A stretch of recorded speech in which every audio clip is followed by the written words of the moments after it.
Nagsagawa ng pinakamalaking charity event sa Sweden na dinaluhan ng mga Pinoy galing sa iba-ibang parte ng Europa at may mga very special guest pa.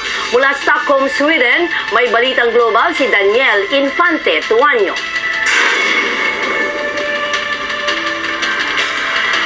Star Magic Ball ang peg ng katatapos na masquerade ball at benefit dinner ng Adicon Charity Organization sa Clarion Sign Hotel sa Stockholm, Sweden.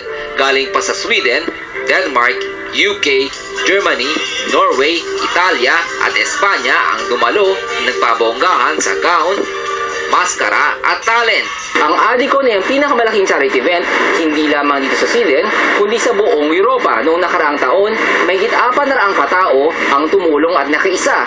Nakalikom na mahigit 500,000 pesos na ibinigay sa medical mission sa Pilipinas. Mas nagningning ang gabi na mag-perform ang sikat at award-winning saxophonist at coral reef activist na si Anders Paulson. Music is art, but music can also be a social force to empower people and to bring people together and to communicate, better ways of living. So I love it when music also has that social power.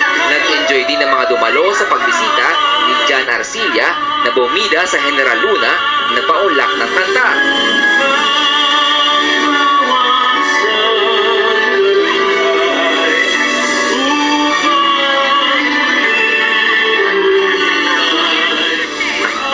Nag-auction ng painting at nag-selfie kasama ang mga kababayan.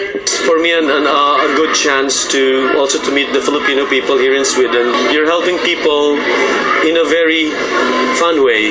That's what is fantastic about these things. Helping people has to be fun, and you have to enjoy helping people. Pangatlong taon nang isinasagawa ang charity event na nagsimula sa isang pangako ng Balitang Global Correspondent at inang si Vanji Rebot Horquilla. Ani Vanji, malagpasan lang ng kanyang anak ang karamdaman na arteriovenous malformation, isang congenital brain aneurysm, tutulong ang kanilang pamilya sa mga kapuspalad sa Pilipinas. If you could see their smiles on their faces, if you could see how happy everyone was, then I promise you, you will see the meaning of life. Marami pang inoorganisa ang Adicon, kagaya ng pamaskong handog upang mapagpatuloy pa ang kanilang alikay na makatulong. Minsan ang napili si Vanji sa 25 Heroes for Better dahil sa tagumpay na tinatamo ng Adicon. Ang eventong ito ay sumisimbolo sa pag-ibig ng ina sa kanyang anak at ang kagustuhan ng mga kababayan sa abroad na tulungan ang mga kababayan nangangailangan sa Pilipinas. Daniel Infante Tuanyo, ABS-CBN News, Stockholm, Sweden.